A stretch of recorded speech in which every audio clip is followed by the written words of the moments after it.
नमस्कार, कल 24 मा स्वागत छ। म वीरेन्द्र जैरो। सिरानीमा 2 लाख राखेर सुत्नुपर्ने जिल्लाका रूपमा चिनिन थालेको छ खोटाङ जिल्ला। 10 स्थानीय तह रहेको जिल्लामा कोभिड-19 को संक्रमण पुष्टि भएको अवस्थामा स्वास्थ्यमा जटिल समस्या देखिए तत्काल अस्पताल पुर्याउन लाखौं रकम खर्चिएर हेलिकप्टर चार्टर गर्नुपर्ने बाध्यता छ। बिरामी बोक्ने एम्बुलेन्स वा अन्य सवारी साधनबाट छिटो पुग्न सम्भव नभएकाले संक्रमित महँगो शुल्क तिरेर हेलिकप्टर चार्टर गर्न बाध्य भएका हुन्। केही दिन यता वर्षाका कारण ठाउँ ठाउँमा पहिरो खसेकाले सडकबाट बिरामीलाई अस्पताल पुर्याउन सकस भएको छ। त्यसमाथि अस्पतालमा भेन्टिलेटरको सुविधा नहुँदा समेत बिरामीहरू मर्कामा परिरहेका छन्। कतिपय अवस्थामा तत्काल अस्पताल पुर्याउनु पर्ने अवस्थाका बिरामी बोक्न हेलिकप्टर चार्टर गर्नुको विकल्प नभएको स्थानीयवासी बताउँछन्। बिरामी बोक्ने एम्बुलेन्स वा गाडीको विकल्पमा संक्रमित महँगो शुल्क तिरेर हेलिकप्टर चार्टर गरी राजधानी काठमाडौँसम्म पुर्याउने गरेपछि आर्थिक अवस्था मजबुत भएका वा ऋणधन गर्न सक्ने बिरामी हेलिकप्टर चार्टर गरेर अस्पताल पुग्छन्। तर आर्थिक अवस्था कमजोर भएका परिवार उपचारबाट वञ्चित हुनुपर्ने अवस्था रहेको छ र हेलिकप्टर चार्टर गर्न नसक्ने अवस्थाका अधिकांश बिरामी अस्पताल पुग्न नपाउँदै ज्यान गुमाउनु पर्ने बाध्यात्मक परिस्थितिबाट गुज्रिरहेका छन्। यस्ता घटनाहरू पनि बेला बेला सार्वजनिक भइरहेका छन् र हालसम्म जिल्लाका 22 जना कोरोना संक्रमितलाई हेलिकप्टर मार्फत थप उपचारका लागि उद्धार गरिएको छ। खोटाङवासीको यो पीडा आजको कार्यक्रममा समावेश गर्नेछौँ। विकास निर्माणमा लापरवाही कहिलेसम्म? आम नागरिकले विकास र समृद्धिको नारा मात्र सुने तर विकास निर्माण सम्पन्न भयो भन्ने सुन्न पाएनन्। ठेक्कापट्टा लिन मरिहत्ते गर्ने तर काम समयमा नसक्ने, त्यसमाथि सकिहाले पनि गुणस्तरहीन काम गर्ने ठेकेदारको प्रवृत्ति नै बनिसकेको छ। तर नेपालमा झाङ्गिँदै गरेको यो गलत प्रवृत्तिको पट्टाक्षेप कसले गर्ने? कसलाई मतलब छ र यहाँ सम्बन्धित निकाय पनि कानमा तेल हालेरै बसेको छ, जसका कारण काम नगर्ने ठेकेदारको मनोबल बढिरहेको छ निरन्तर। तर कार्यक्रम कल 24 ले भने यस्ता ठेकेदार कम्पनीहरूको हरकतको उत्खनन गर्दै आएको छ। आज यस्तै बर्दियामा गजुरमुखी निर्माण सेवा कम्पनीले गरेको लापरवाहीको पर्दाफास गर्दैछौँ। जुन कम्पनीले बर्दिया जिल्लाको सदरमुकाम गोलरियादेखि नेपालगञ्ज जोड्ने मुख्य सडक निर्माणको जिम्मा लिएको 4 वर्षसम्म पनि सडक निर्माण सम्पन्न गरेको छैन। आजको कार्यक्रममा यो रिपोर्ट पनि समावेश गर्नेछौँ। यसबाहेक तपाईँ दर्शक महानुभावहरूसँगको प्रत्यक्ष कुराकानीमा हामी जोडिनेछौँ।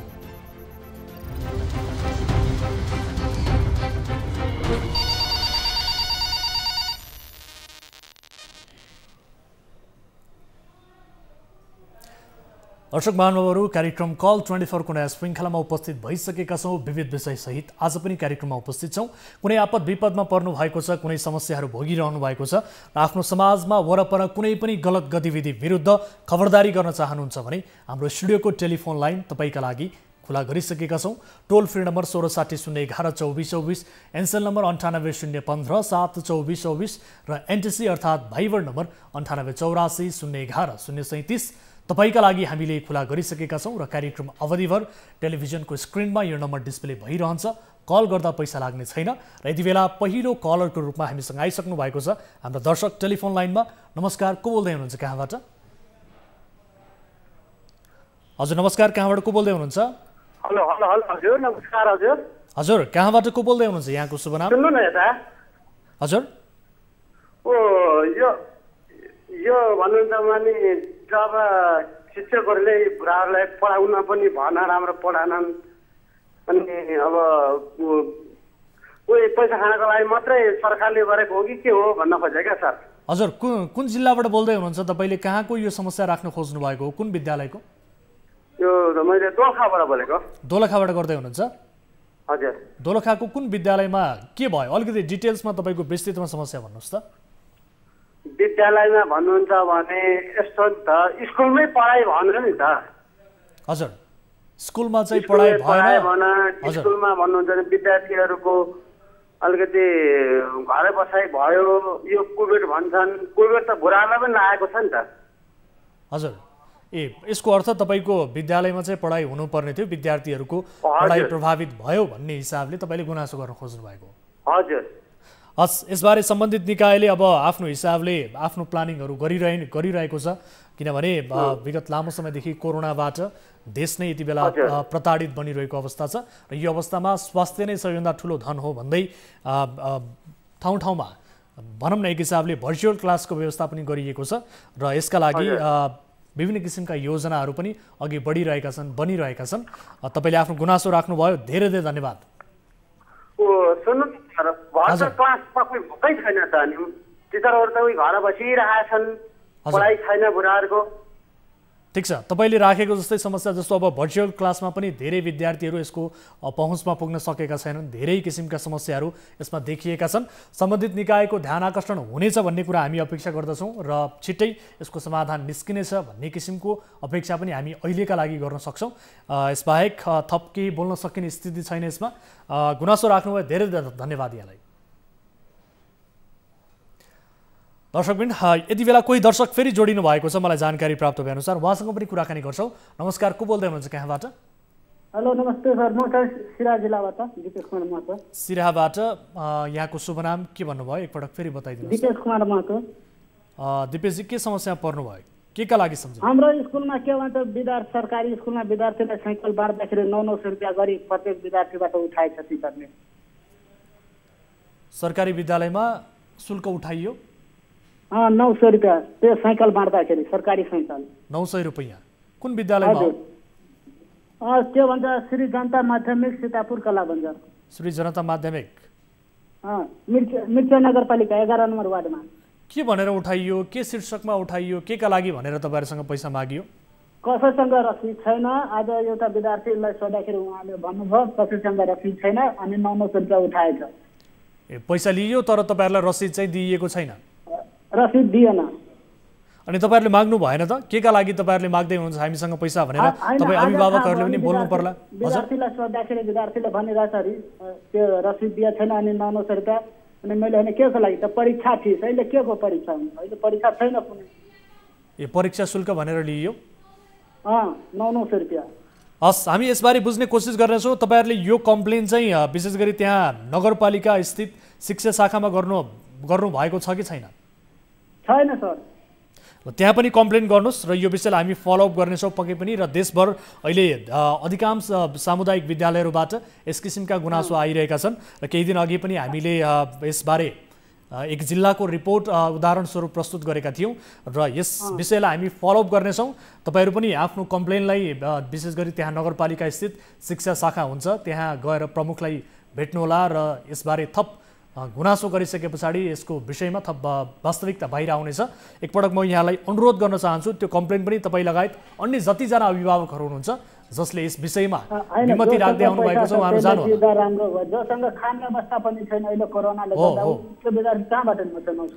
पक्कै पनि यो परीक्षा शुल्क, भर्ना शुल्क भनेर सामुदायिक विद्यालयमा लिन पाइँदैन, यो सरकारको नियम नै हो, तिर्नु पर्दैन कुनै पनि विद्यालय। हजुर, ठिक छ, यस विषयलाई हामी फलोअप गर्नेछौँ। गुनासो राख्नुभयो, तपाईँले जानकारी गराउनुभयो, धेरै धेरै धन्यवाद महतोजी। होइन, मैले बिहान नम्बर फोन गर्दाखेरि तपाईँको मोबाइलमा फोन गयो। हस्, ठिक छ, यो जानकारी तपाईँले हामीलाई ढिलै भए पनि गराउनु भएको छ। हामी यो विषयलाई फलोअप गर्नेछौँ हाम्रा टिभी जर्नलिस्ट मार्फत। धेरै धेरै धन्यवाद। दर्शक महानुभावहरू, सामुदायिक विद्यालयमा विशेष गरी माध्यमिक तहसम्मको शिक्षा निःशुल्क व्यवस्था गरिएको हुन्छ, तर अहिले देशका अधिकांश सामुदायिक विद्यालयबाट यही किसिमका गुनासो आइरहेको छ कि त्यहाँ परीक्षा शुल्क र भर्ना शुल्क भनेर विभिन्न शीर्षकमा विद्यार्थीहरूबाट, अभिभावकहरूबाट पैसा असुल्ने काम भइरहेको छ। यसतर्फ सम्बन्धित निकायको गम्भीर रूपमा ध्यान आकर्षण होस् र पर्टिकुलरली यो सिराहाको केसमा हामी जनता माध्यमिक विद्यालयको यो विषयलाई हामी फलोअप गर्नेछौँ भन्दै आजको पहिलो विषयतर्फ यहाँहरूको ध्यान आकर्षण गराउन चाहन्छु। आकस्मिक अवस्थामा बिरामीलाई थप उपचारका लागि अन्यत्र पठाउन हेलिकप्टर नै चार्टर गर्नुपर्ने भएपछि खोटाङवासीलाई कम्तीमा 2 लाख सिरानीमै राखेर सुत्नुपर्ने बाध्यता भएको छ। स्वास्थ्यमा जटिल किसिमका समस्या देखिएपछि थप उपचारका लागि काठमाडौँ लगायत अन्य सुविधा सम्पन्न अस्पताल लगेर उपचार गराउन परेकाले जिल्लावासीको यस्तो बाध्यता आइपरेको यस सम्बन्धीको रिपोर्ट केही बेरमा हामी प्रस्तुत गर्नेछौँ। मलाई जानकारी प्राप्त भएअनुसार यो रिपोर्ट बन्ने क्रममा छ र अर्को विषयतर्फ यहाँको ध्यान आकर्षण त्यसअघि म गराउन चाहन्छु।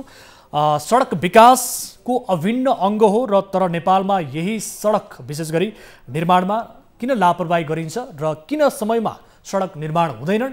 निर्माण भए पनि किन गुणस्तरीय बन्दैनन्? यी अहम प्रश्न बनेका छन्। ठेक्कापट्टा लिन मरिहत्ते गर्ने ठेकेदारहरूले कतिसम्मको लापरवाही गर्छन् त्यो हामीले कल 24 मार्फत देखाउँदै आएका छौँ। आज यस्तै बर्दियामा सडक निर्माणमा भएको लापरवाही बारे देखाउँदैछौँ। बर्दियाको सदरमुकाम गोलरियादेखि नेपालगञ्ज जोड्ने मुख्य सडक ठेकेदार कम्पनीको लापरवाहीका कारण ठेक्का सम्झौता भएको 4 वर्षदेखि अलपत्र परेको छ। बर्दियाबाट टिभी जर्नलिस्ट ज्योति कुमार पन्थीले पठाएको यो रिपोर्ट हेर्नुहोस्।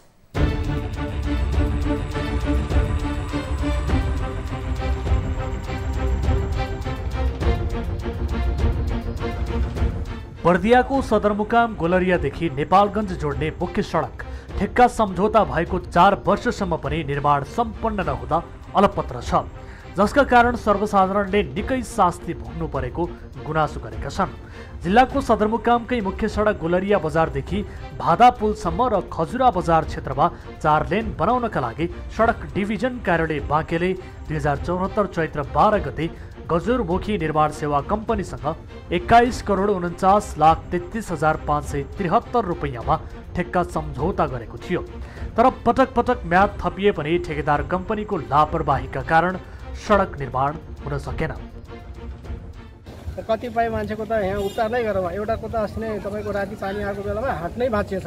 त्यही भएर यो हाम्रो जिल्ला प्रशासन अथवा हाम्रो नगरपालिकाका निकायहरूले पनि यो बाटो के हो, यो बाटो बनाउनलाई गरे हो कि हामीलाई यो जनतालाई दुख दिनलाई बनाएको हो यो बाटो, हामीले बुझ्नै सकेका छैनौँ।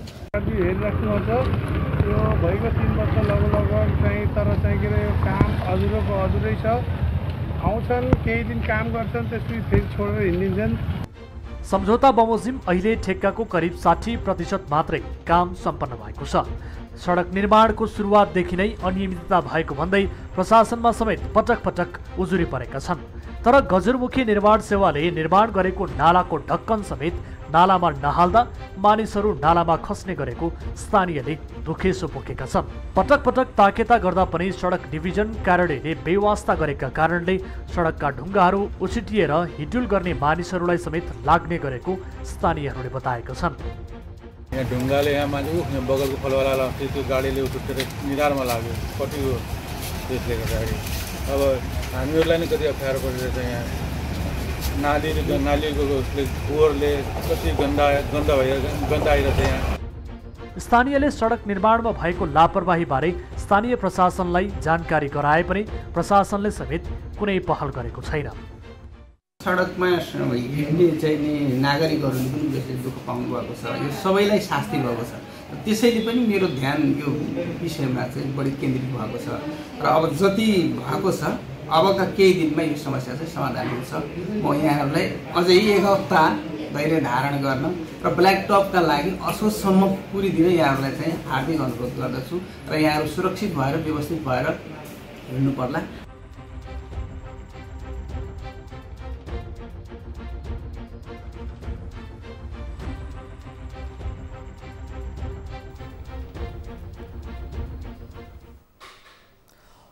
दर्शक महानुभावहरू, विकास निर्माणमा सडक निर्माणमा हुने गरेका लापरवाही बारे हामीले कार्यक्रम मार्फत दिनहुँ जसो देखाउँदै आएका छौँ र त्यसमाथि ठेकेदार कम्पनीको चरम लापरवाहीको हामीले निरन्तर रूपमा उत्खनन पनि गर्दै आएका छौँ र जसको एक उदाहरण स्वरूप आज पनि हामीले बर्दियाको यो प्रसङ्गलाई कार्यक्रममा प्राथमिकताका साथ उजागर गरेका छौँ र यससँग सम्बन्धित रहेका व्यक्तिलाई हामी टेलिफोन सम्पर्क गर्ने प्रयास पनि गरिरहेका छौँ। पटक पटक म्याद थपिएको छ, 4 पटकसम्म त्यहाँ म्याद थपिएको छ, तर 4 वर्ष लागिसक्यो अझैसम्म पनि सडक निर्माण सम्पन्न हुन सकेको छैन।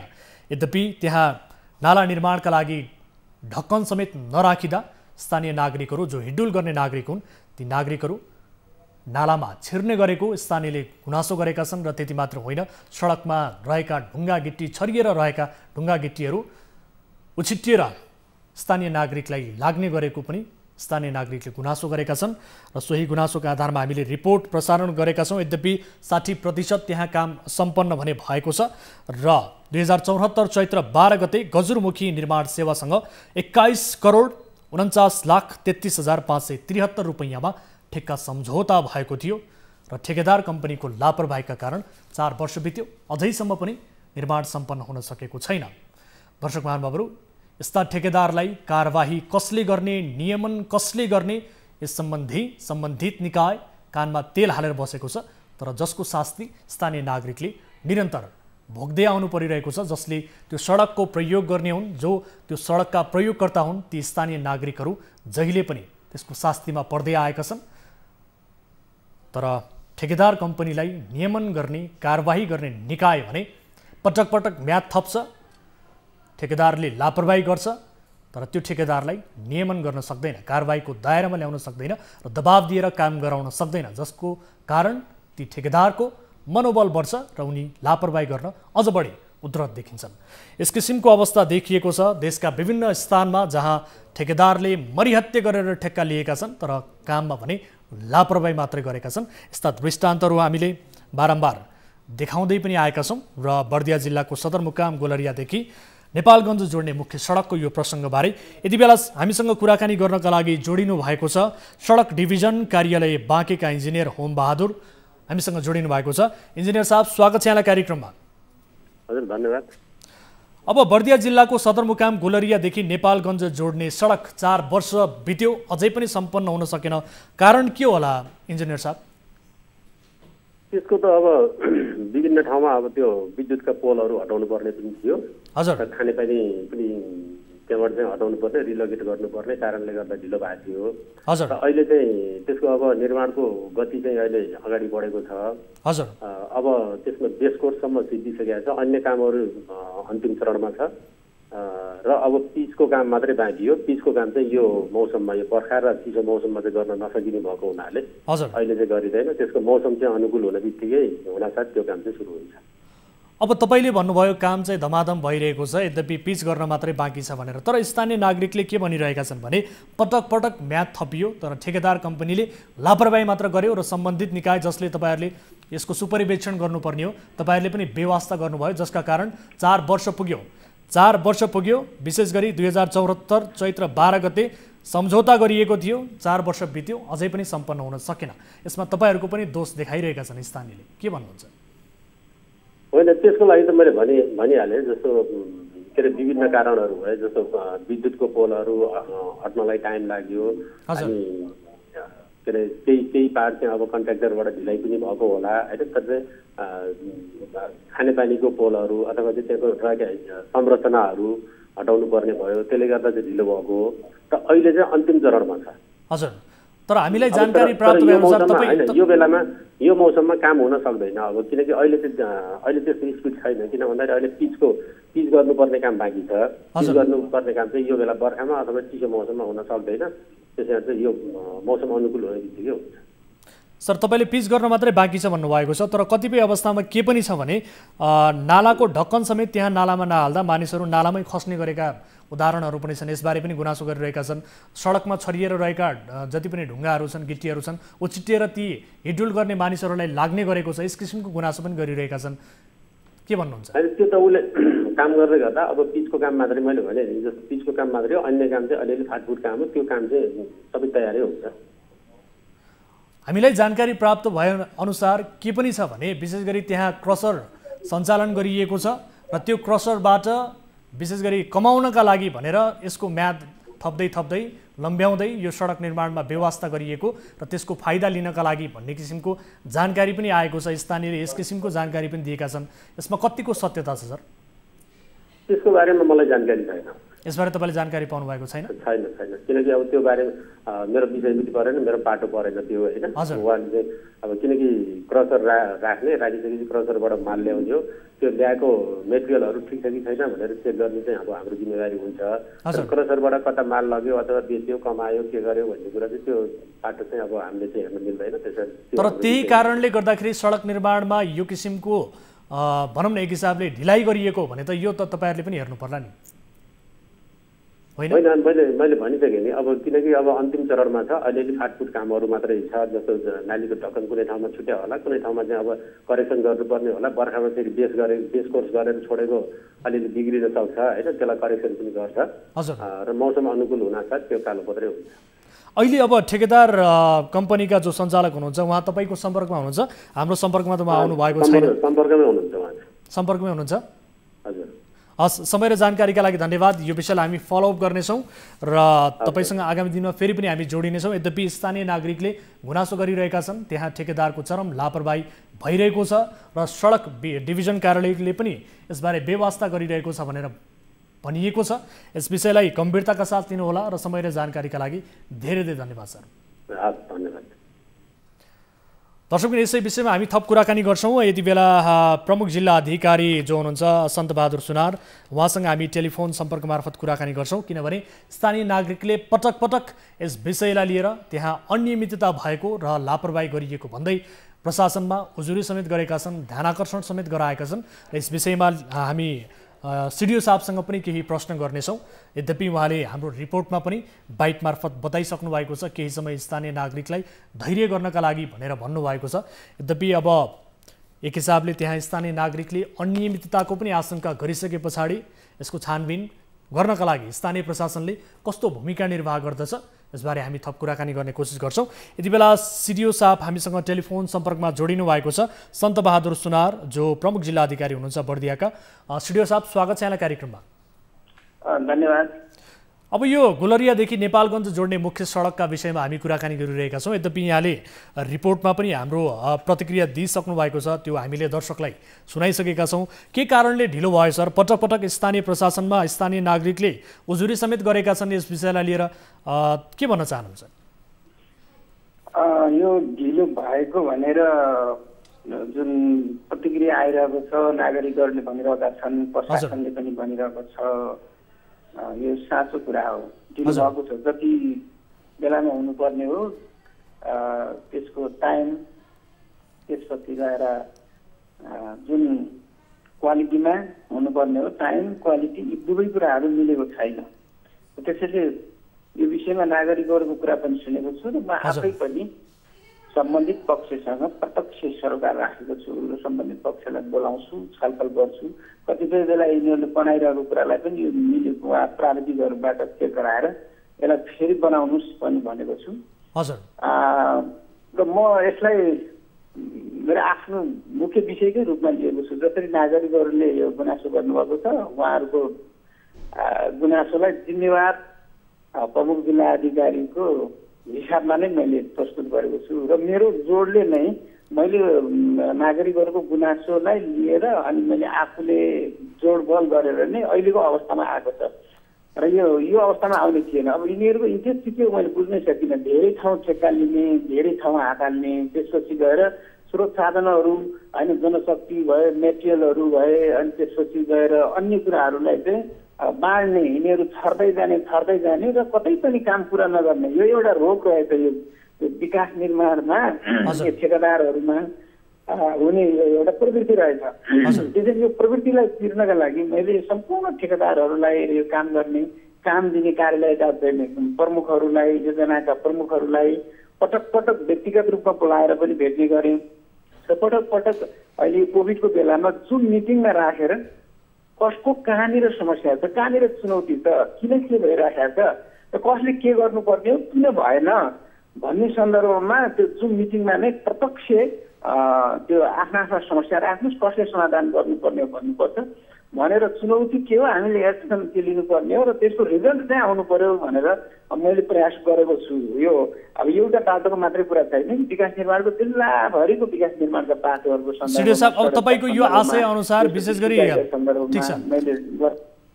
तपाईँको आशय अनुसार ठेकेदारको अलिकति लापरवाही देखियो भन्ने किसिमको कुरा पनि मैले तपाईँको आशयको जवाब पाएँ।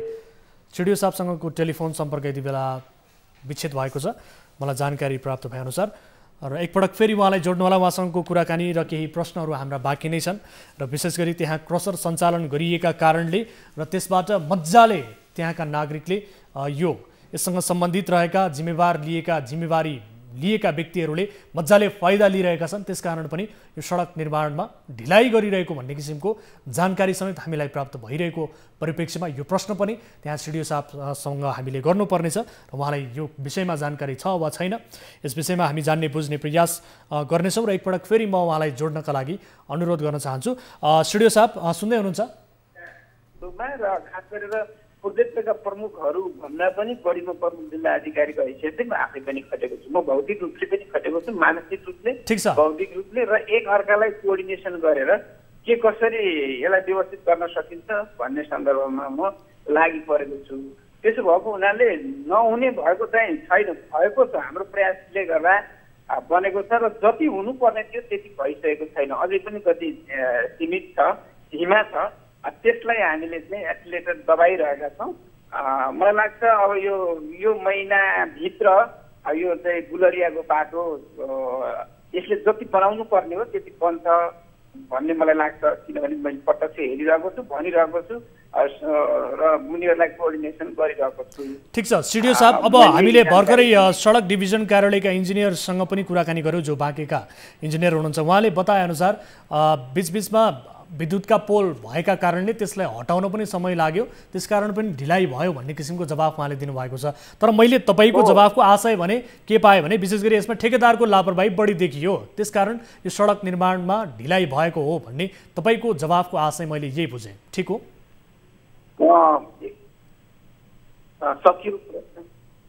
हेलो हजुर, सुन्दैछु सिडिओ साहब। हो यो लापरवाही सबैको लापरवाही हो। यो चाहिँ ठेकेदारको लापरवाही पनि हो, र यो अलिकति कोअर्डिनेसनको कमी पनि हो।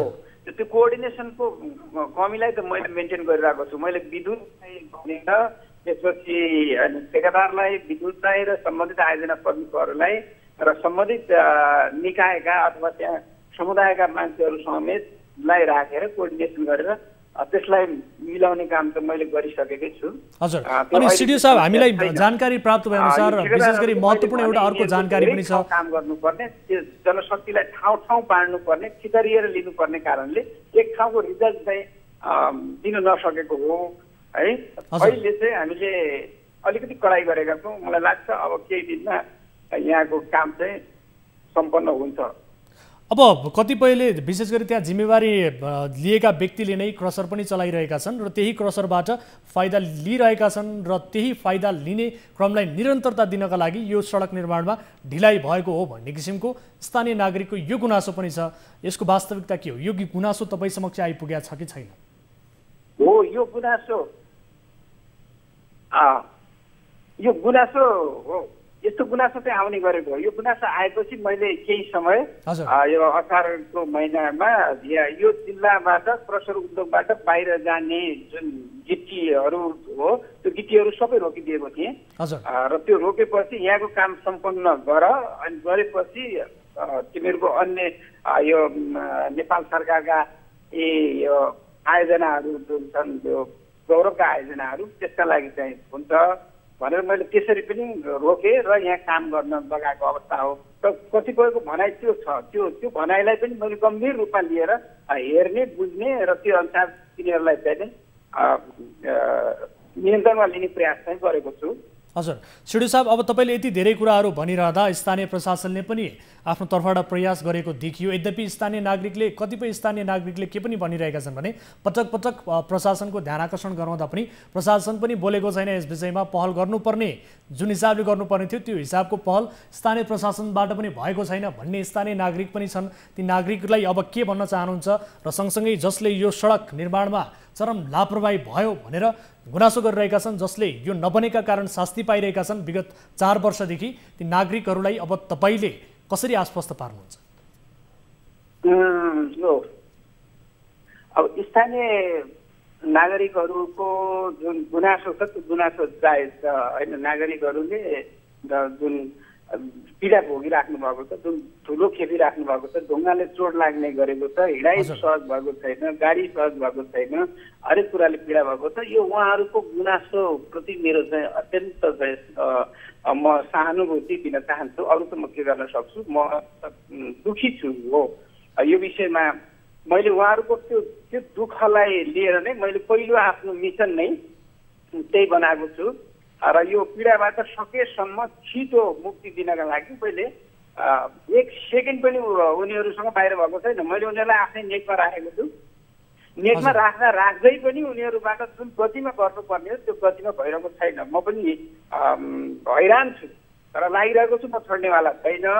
र म नागरिकहरूले जे जति अहिलेसम्म दुःख पाउनु भएको छ, अब म उहाँहरूको चाहिँ यो दुःख यो म सहिरहन सक्दिनँ। उहाँहरूलाई म सुखको अनुभूति दिने गरी, विकास देख्ने गरी, उहाँहरूलाई चाहिँ यो काम देखाउने गरी गर्न लगाउँछु, प्रेरणा दिन्छु। म यो चाहिँ आश्वासन दिन चाहन्छु केही समयमा। अब जुन यो बाटोलाई ब्ल्याकटप गर्ने कुराहरू अहिले त हुँदैन, अब यो असोजतिर हुन्छ, किनभने अहिले बर्खा लाग्दैछ, त्यस्तो राम्रो आउँदैन।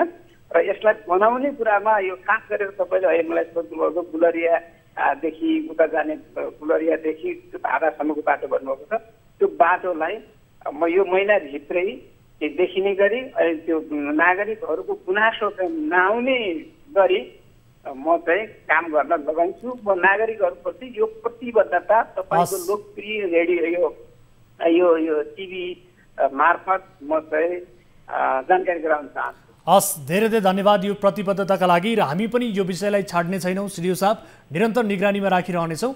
आगामी दिनमा फेरि पनि यो विषयमा हामी फलोअपका रूपमा तपाईँसँग कुराकानीमा जोडिनेछौँ। हामीलाई यो जानकारी गराउनु भयो, धेरै धेरै धन्यवाद। हवस्, धन्यवाद। दर्शकबिन, अब अर्को विषयतर्फ यहाँहरूको ध्यान आकर्षण गराउन चाहन्छु। यो विषयलाई हामी फलोअप गर्नेछौँ भन्दै आकस्मिक अवस्थामा बिरामीलाई थप उपचारका लागि अन्यत्र पठाउन हेलिकप्टर नै चार्टर गर्नुपर्ने भएपछि खोटाङवासीलाई कम्तीमा 2 लाख सिरानीमै राखेर सुत्नुपर्ने बाध्यता भएको छ। स्वास्थ्यमा जटिल किसिमका समस्या देखिएपछि थप उपचारका लागि काठमाडौँ लगायत अन्य सुविधा सम्पन्न अस्पताल लगेर उपचार गराउन परेकाले जिल्लावासीमा यस्तो बाध्यता आइलागेको हो। आर्थिक अवस्था मजबुत भएका वा ऋणधन गर्न सक्ने बिरामी हेलिकप्टर चार्टर गरेर अस्पताल पुग्छन्, तर विपन्न परिवार, गरिब परिवार उपचारबाट वञ्चित भई ज्यान गुमाउनु पर्ने बाध्यतामा छन्। अहिलेसम्म 22 जना बिरामीलाई हेलिकप्टर मार्फत चार्टर गरेर थप उपचारका लागि अस्पताल पुर्याइएको जनाइएको छ। खोटाङबाट टिभी जर्नलिस्ट सन्तोष पौडेलले पठाएको यो विशेष रिपोर्ट हेर्नुहोस्।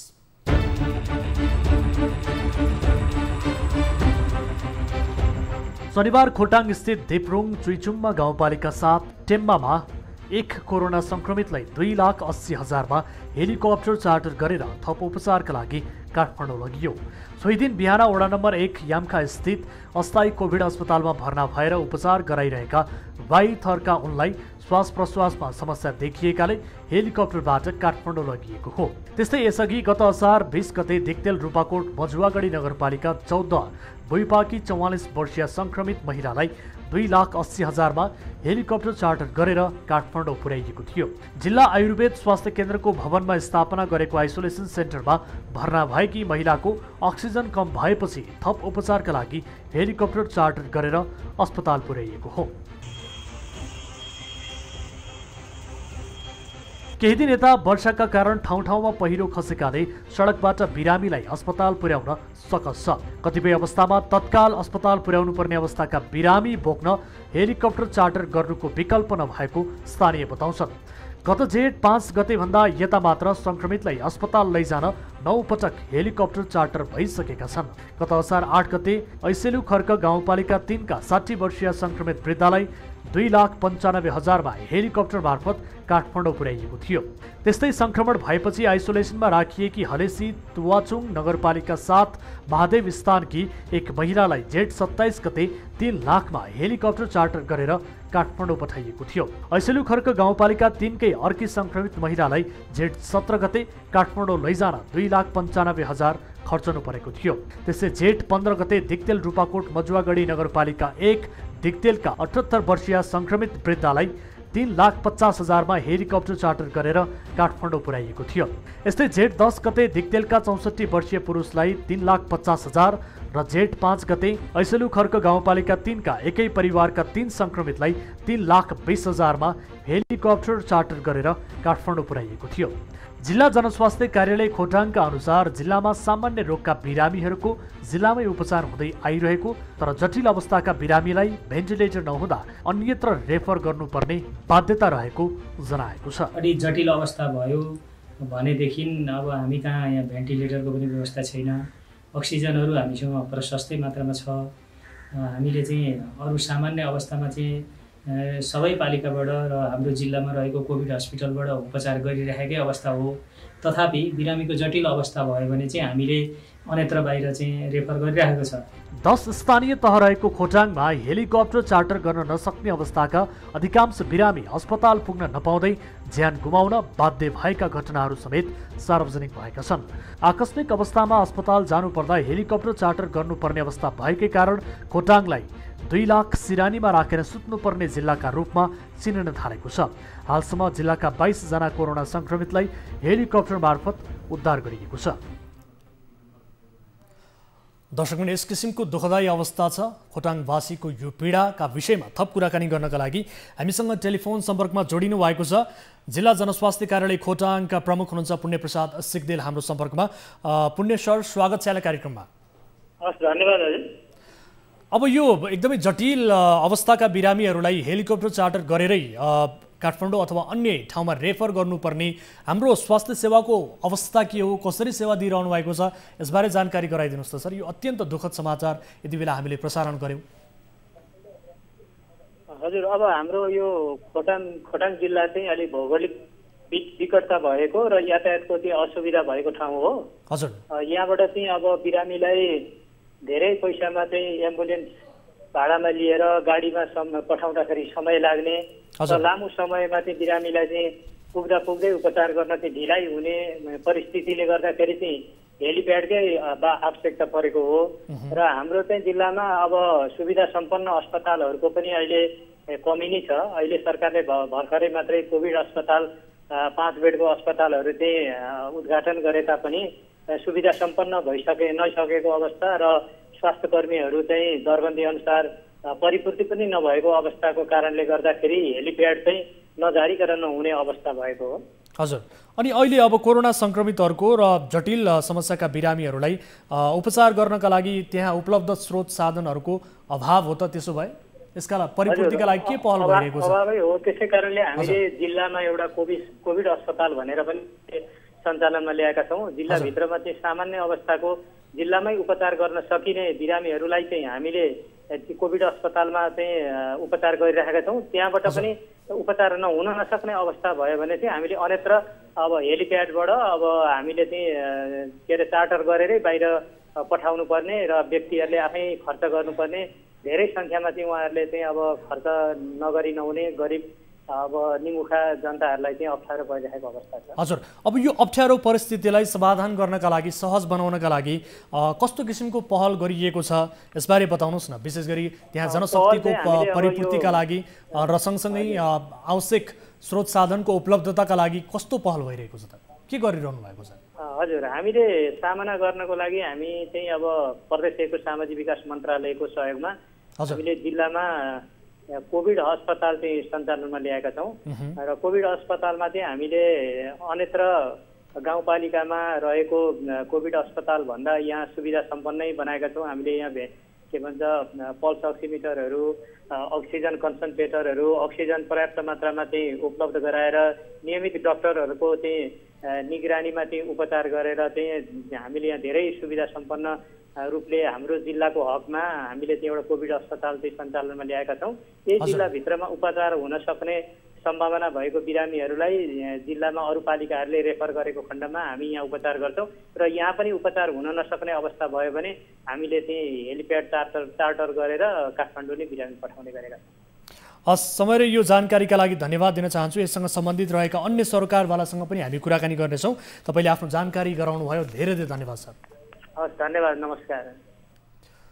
दर्शकहरू, यसै विषयमा हामी थप कुराकानी गर्ने कोसिस गर्छौँ। यति बेला दिक्तेल, रूपाकोट, मजुवागढी नगरपालिकाका मेयर साहबलाई हामी टेलिफोन सम्पर्क गरिरहेका छौँ, जो दीप नारायण रिजाल हुनुहुन्छ। उहाँसँग हामी कुराकानी गर्ने कोसिस गर्दैछौँ। मलाई जानकारी प्राप्त भएअनुसार र स्थानीय तहले, स्थानीय निकायहरूले कस्तो किसिमको पहल गरिरहेका छन्, यसरी खोटाङवासीहरू अहिले 2 लाख कम्तीमा सिरानीमा राखेर सुत्नुपर्ने यो बाध्यात्मक परिस्थिति जुन छ, आफ्नो उपचारका लागि भनेर यो किसिमको परिस्थितिलाई समाधान गर्नका लागि र सहज बनाउनका लागि स्थानीय निकायको भूमिका के कस्तो छ र स्थानीय निकायले यसको समाधानका लागि केन्द्रीय सरकारसँग कस्तो पहल गरिरहेको छ, यसबारे थप कुराकानी गर्ने प्रयास हामी गरिरहेका छौँ।